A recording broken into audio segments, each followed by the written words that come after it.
And welcome back to Creative Insights, the day where we are giving our students and anybody else who's watching it on the stream or on the later YouTube some insights into what it's like to work in the music and media industries.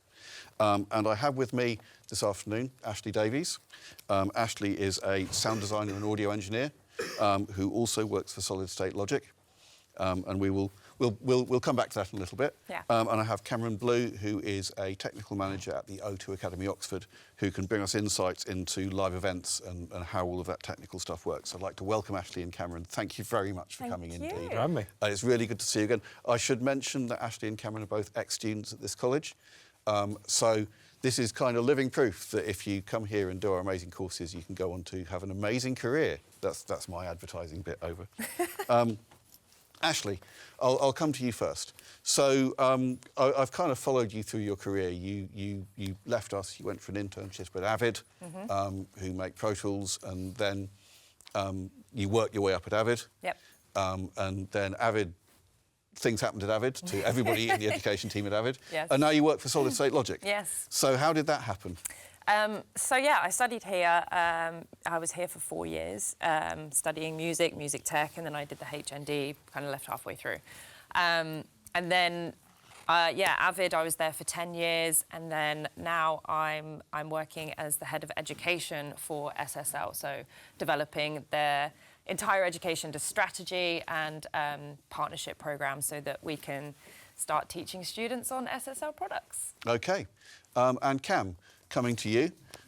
You are last time I spoke to you, I think you were deputy technical manager at O2 Academy, Oxford. Now you're a technical manager, so you've climbed one step further. Yeah, that's right. I think I've been technical manager now for about a year and a bit, 2 years.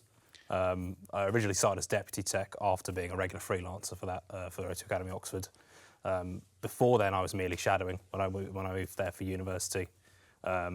Quickly through constantly shadowing and constantly offering to freelance, I got the job as deputy, and then since then technical manager.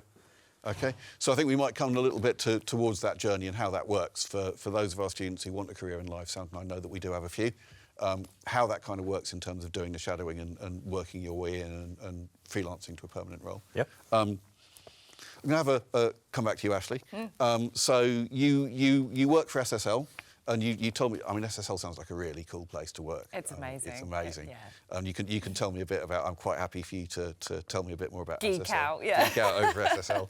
But you've got another hat as well. Yes. And you do sound design and mixing and audio post. Yeah. Can you tell me a little bit about your experience doing those things? Yeah, so while I was at Avid, I took a brief kind of break. I call it the sabbatical. And I went to go and work for Pinewood's creative audio team. And I initially started off as a mix technician, very much, maintaining the studios, the mix stages that we had, and I think it was about 7 mix stages that we had, and very, very used for various things. So, we had some that were for localization mixing, some were for domestics, which were, your feature films. So they all had their different purpose, and they all had different rigs. So I had to get to know all of the gear and learn to support it, set it all up, all that kind of stuff. And then I left there and decided to become freelance in sound design, because even while I was studying here, sound design was always kind of my passion. So I kind of then started doing some freelance stuff just through connections that I'd made in the industry. So then I picked up a feature film and then, bits and bobs along the way. And I was just doing that as freelance kind of on the side while I went back to work for Avid. Which was nice because while I was working at Avid, obviously I was working in education as well as with SSL, but I was able to have real world experience. I knew what I was talking about when it came to audio education. I knew what to implement and things like that. So you knew what when you were talking about when we're teaching students sound design, you can come in and say, but what it's actually like is this, which is kind of what we're doing today. Exactly. It's like what it's actually like. And Cam, so you're kind of local to me really, because you're in Oxford. Just down the road. Yeah, I've seen you around basically. I kind of go to gigs and there you are behind a desk. And you were shadowing a few years ago. So how does that? Let's go through that process of you went to SAE as I believe, and then you graduated from SAE and you were following local sound engineers around? Didn't graduate. You didn't graduate? No, stopped after the first year. So in my first year of SAE, the O2 Academy Oxford were offering like a shadowing scheme to my local students. I think it was part of a 20th anniversary scheme. I heard about that. I wanted to get my name in. I'd kept shadowing and basically nagging the technical manager at the time, hey, can I have some freelance work? I'm trying to prove myself here and get on it.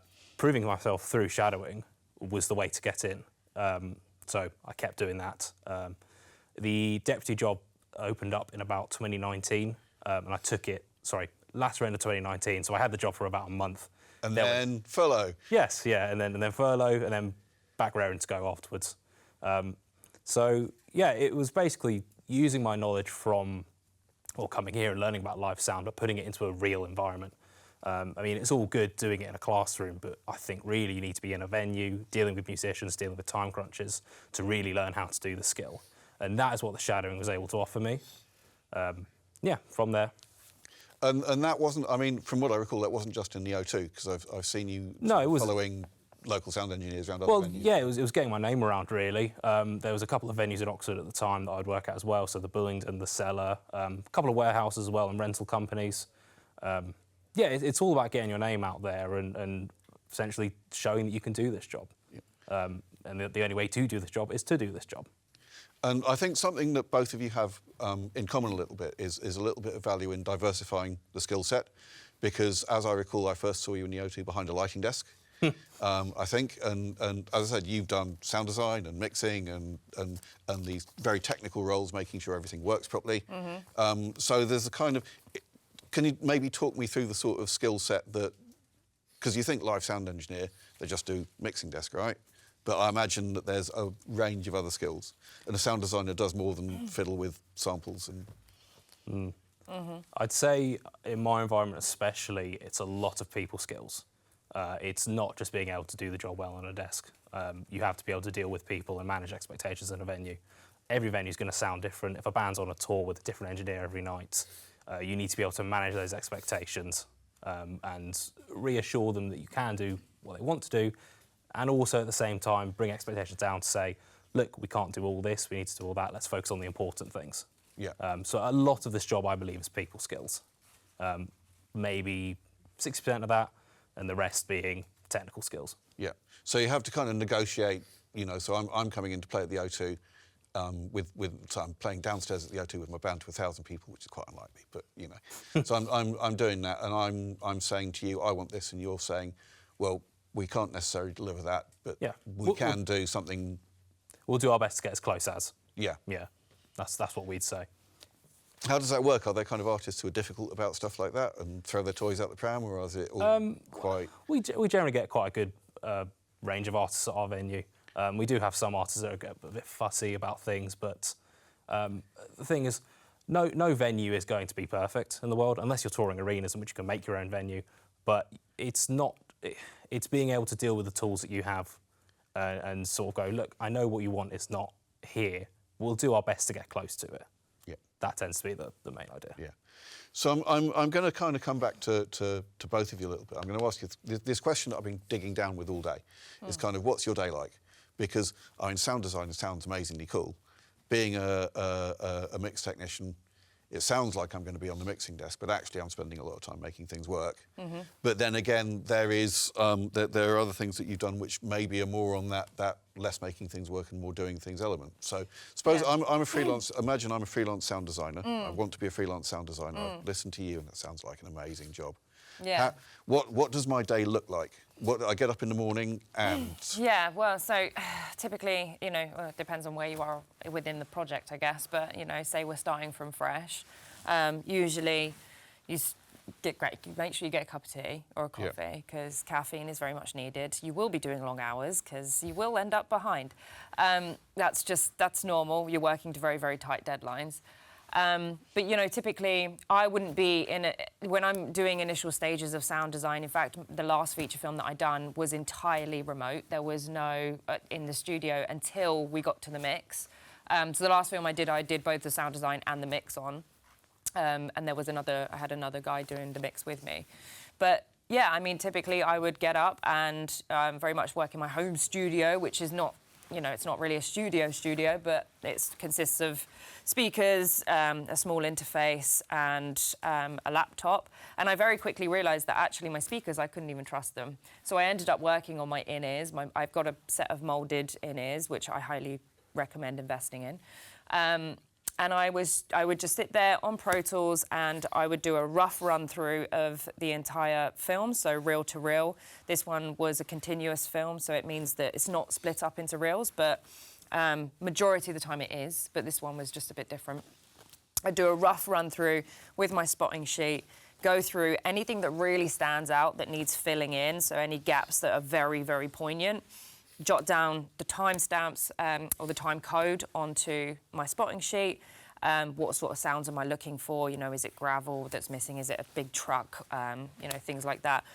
And then that's where I get cracking on that side of things.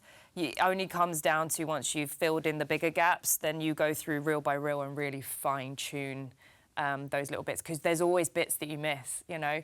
And I've always said the sound designer's job is to, if you're trying to make sure your work goes unnoticed. So if your work goes unnoticed, you've done a good job. If people notice your work, you've done a really bad job. Unless you're trying to create, you know, Jurassic Park, big dinosaur sounds, then you want people. We love that. You want people to notice, yeah. So, I mean, so you're doing, so a lot of this is, I mean, I think people might be a little bit surprised to learn that even for a feature film, quite a lot of this is basically on a home rig. Yeah. Is that normal, or is that? I think it is these days. In fact, yeah, I mean, even when I was mix teching and I was working on Radioactive, which was the Rosamund Pike film, and the sound designer, he's a great guy, but he's from Ireland, and he was just solely remote, and all of his work is done remote. He's got a setup at home. He's got a 5.1 setup at home. I don't, I just had stereo, but yeah, it's very normal to just go, like, do that remotely, and then you take that to the mix stage where you do need that. You need the large format consoles to be able to mix. Okay, so Cam, I'm imagining that your work is not remote. No, not at all. Not at all. So, as much as I tried to make it, yeah. It's not. So what's your, because I mean, you talked about, and I'll probably come back to Ashleigh, to you as well with this. You talked about crunches. And this is a thing, this is a kind of tech industry term for when, you know, nothing happens for 3 weeks and then suddenly it all happens at once. And you have to do everything very, very quickly indeed to a deadline. So this idea of sometimes it's quite chill, but sometimes there's a crunch and you have to just get everything done under a bit of pressure. So is that kind of the pattern of your days or the pattern of your weeks? We try not to let it be, but sometimes it is. I mean, the day normally starts with checking an advance from a band. An advance is when we get all the information they have, so what instruments they're bringing, what lights they're bringing, what they need from us. Normally that's done a few days in advance, but it's always good to check it on the morning of. Morning is then letting the band in, getting everything loaded in, organising your team of staff to, okay, I need 2 engineers there, or I need some crew to help move that bit of kit. Yeah, we go from there, and then sound checks happen about midday, depending on who the band are bringing, because most bands will travel with their own engineer nowadays. There's a bit of time management involved in there as well, so a band might need 2 hours to sound check, but might really ask for 3. We've got to keep that in rein. Making sure that we have time to do the support acts as well. A lot of my job as well tends to be doing lighting for support acts, because the smaller acts won't be bringing their own engineers. So yeah, it's a lot of time management, getting everything sound checked and ready for doors. Yeah. Then operating the show, packing all the kit away and going home. Okay, so just easy, just operating your show, packing your kit away and going home, right? Yeah. I mean, that is simplified, but generally that's what the day's like. So operating the show, I mean, we're talking, and I've talked to our technician Dave about things like this as well. So operating the show, I think, again, we have this kind of understanding that operating the show is, you know, you're there, you're continually, you have to set up completely anew the sound desk between the support act and the main act and move a lot of faders and tweak a lot of EQ and dials and stuff like that. But is that the case with digital desks? If your engineer is clever enough, they would have brought a show file all ready to load onto the desk. Now we've got digital desks. I mean, back in the day of analog, it was pretty much maybe try and take, well, not take a photo of the desk, but remember what those faders are, go from there. But with a digital desk, we can now reset it, and hopefully if they've saved it right, load it back afterwards. So it's a lot easier nowadays. Yeah, it's simply a case of loading a show file and getting it ready. I mean, most of the engineers that use our desks will have used them a couple of times before in the venue, so they've got a rough template for a show that will sound okay. Sometimes it is starting from scratch, and when you are starting from scratch, you need to use those skills you've learned over time to get things sound checked in a quick way. But most of the time, people bring their own show files. Yeah. And you can do virtual sound checks nowadays, can't Virtual sound, yeah, they're not as popular at our venue, but people, yeah. In our venue, it's quite a small resonant room, so doing a virtual sound check will sound completely different when you get a band on a stage. You start getting that natural noise. People try to make it work. It's not like a proper sound check, though, I believe. So, again, I mean, this kind of technical thing, I'm asking for my tech students, are there specific desks that are industry standard that you should learn? So you're saying that people will normally have SSL. For live sound. Yeah. Yeah. Too live. Well, yeah, we were talking earlier about this. We do see SSL sometimes in our venue, but the main things we're seeing are Allen and Heath D-Lives, Digico, sometimes a profile, and depending on the size of the band, sometimes M32. Well, the M32 rack units tend to be quite popular if a band's doing their own in-ears. Those tend to be the regular desks we see, but we'll get surprised. You know, we've got a regular tribute act that comes through with an old analog desk that has to get lifted upstairs, and he refuses to mix on anything else. So wow. It's good to. I mean, they all do the same thing, these desks. So it's good to know your workflow and how to translate your workflow to as many desks as possible. So that's quite interesting, this idea that there's a level at which all these desks are different. Desks are different? Desks are different. But there's a level at which, there's a kind of operating level at which they're all the same, although obviously SSLs are better. Obviously. but there's a level at which they're the same as well, and that's the kind of level that you need to learn to operate them. Yeah. Yeah. So is it common for bands to want to bring their own mix? Because I kind of assumed at the O2 that there was an in-house desk that everybody used, but is that not the case? It really depends on the level of the band. If they're doing like a whole academy tour, they probably will bring their own kit. One-off shows, though, we've got engineers, we've got desks in-house, and we'll do it for them. It really is a 50-50 split. I mean, desks are becoming so accessible now for bands, like those M32 rack units. It's quite easy to build yourself something you can take on the road, especially if you've got an engineer you like working with. I mean, if you were touring, you can't trust every venue in the world. If you want consistency and you want your show to sound the same across every venue, then, yeah, you bring your own desk and your own engineer. It's a 50-50 split, though, really. So I want to ask a little bit, because I mean, you now obviously are in a more permanent, you're both now in more permanent roles, but you've both experienced the kind of freelance world of sound design and of sound engineering. So, again, I assume that one of the things you have to do after your cup of coffee when you get up in the morning is to find work. So how does that work for you in those fields? I mean, I've been quite lucky in that I got a lot of my work through my contacts that I made when I got into the industry via Avid and through Pinewood as well.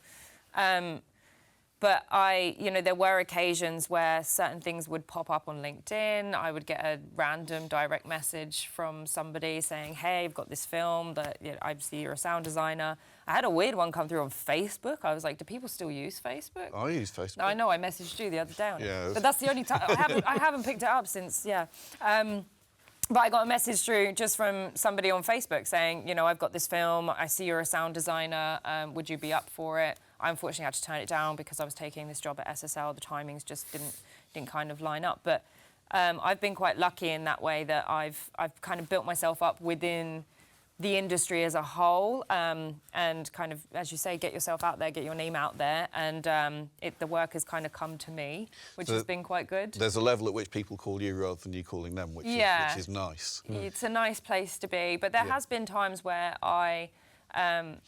when I've sort of sought out shorter films, when I've just wanted to get a bit more experience, particularly early on. When I first started at Avid, I remember reaching out to people just on LinkedIn who I saw that were kind of, making short films, short documentaries, and just saying, hey, do you need any help with sound design and things like that? So there was a point where I was doing that, but I would say LinkedIn is definitely the platform to kind of keep your eye on, and because people are always posting snippets and saying, hey, we're looking for a sound designer to jump on this. And a lot of the time it's really short notice, so keeping your eye on it is really key. I'm hearing a lot about the importance of LinkedIn. So important. Because it's for those of you who are not on LinkedIn, it's social media, but its goal is to find work, really. Yeah. It's where you find a job. And it's a really important piece of I hesitate to call it social media, but it's a really important piece of media for just finding work. It's like virtual networking. Yeah. It's brilliant. I'd like to kind of come back to this. I mean, we're looking for maybe some stories of things now, so I'd like to come back to this thing about crunches, because you told me about a time. You told me about a time where it's like a fairly well-known director, who I'm not sure we can name, who had everything ready and then 3 weeks later says, "Oh no, I want it different." Yeah. And that kind of happened. You said he's lovely. Oh, but, he's the best. Yeah. But we were. I can't remember how long we were on that film for. I think we were mixing for. Well, we were in the pre-mix for about 3 weeks. Then we went into finals for 2 weeks. And then we were doing the M&E, which is music and effects, the following week, but he wasn't attending that. And the film was due to premiere at Cannes Film Festival. And it was also nominated for a Palme d'Or award. And it was literally a week before. And we get the call to say that the director had decided that the birds were too loud and that he wanted to bring the film back in to be changed, to have the bird sounds pulled down a bit. At which point, we're all sort of like, can you not just deal with it? It's like, and I'm not joking, the birds were literally like 2 decibels too loud. not even 2 dB. It was, yeah. So we brought the film back in, but with that, it has a bit of a knock-on effect. When we pulled it up, there was a lot more things that he wanted to change, because he then had a kind of fresh pair of ears on it, and we realised, OK, no, he's not entirely happy with the film. But we then only had 1 week to create all of those deliverables again. And there is a lot of deliverables that need to be done, because this was being mixed in a 7/1, but then you have to do fold downs. So that in your deliverables, you print 7/1, you print 5/1, and then you print left total, right total, which is just stereo, but we refer to it as LTRT. And you have all of those as well as the different deliverables. So you have an M&E version of that, mix in effects, and you have to, again, print all 5/1, 7/1. So when a smallest thing is changed, you then have to redo all of your deliverables, which takes a good few days to do. So, yeah, I was pulling... Just because there's a lot of them? Yeah. Because this term deliverables, I don't know how many of our audience members are familiar with it. So maybe talk through what is a deliverable to you? So it's the printed mix, essentially, but in various forms. So, for example, you would deliver just the music and effects. So you would print that, you would record it onto a separate track, you'd print that version of the mix, but you'd bus within, we use Pro Tools, but you would bus only your music tracks and your effects tracks, and it would just print so you wouldn't have any dialogue. And that kind of thing is used for when we're doing localization. So when that then needs to get sent on to be dubbed into a different language, they don't obviously need the English dialogue included in that, because they're going to record a different language on top of it. So there's a whole bunch of different reasons why we print all these different deliverables. Yeah. But essentially, it's a print of the mix. It's a big list. It's a huge list, yeah.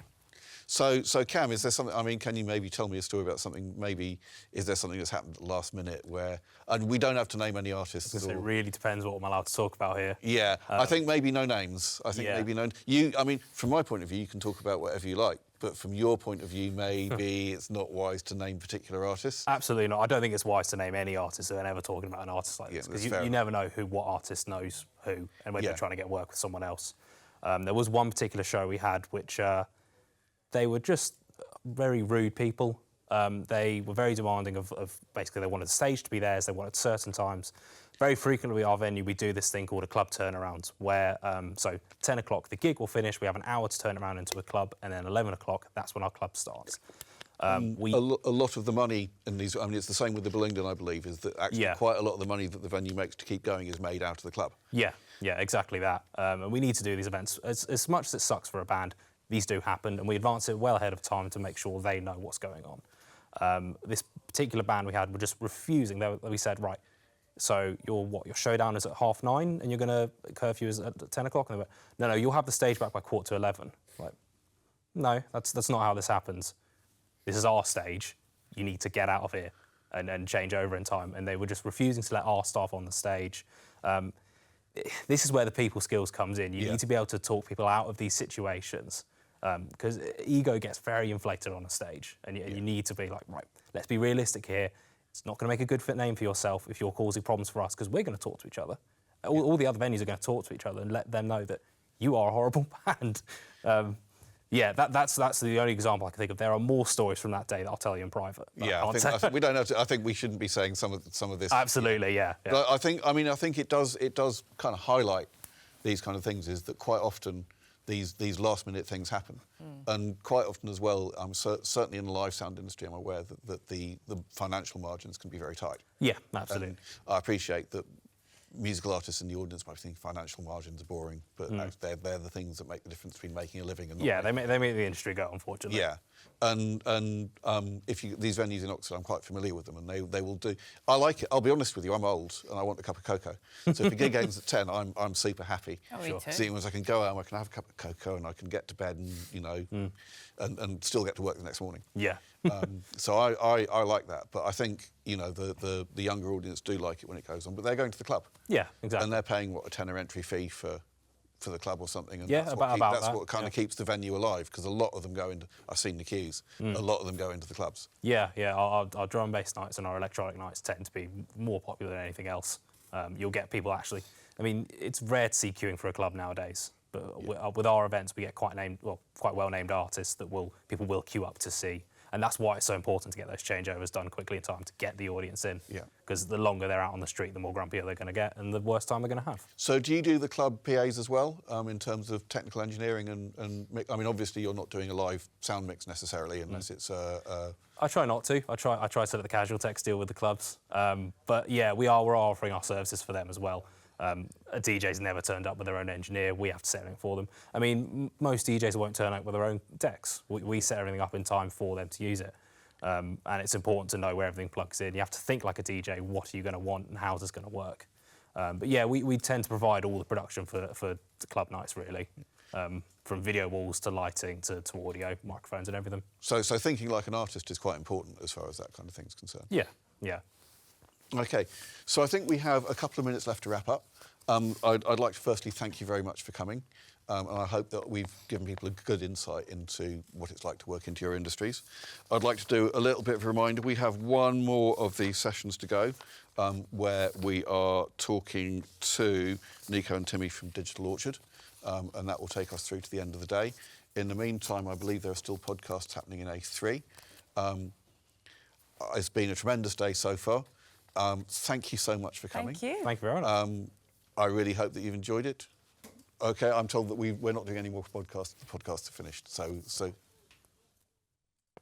Oh, we're not doing the next. You know what? There's a podcast we're not going to do, and there's a podcast we are going to do. That's got to be. There will be podcasts, but I don't know which ones they're going to be. But it'll be fine. Again, thank you so much for coming along. It's been a pleasure to talk to you again.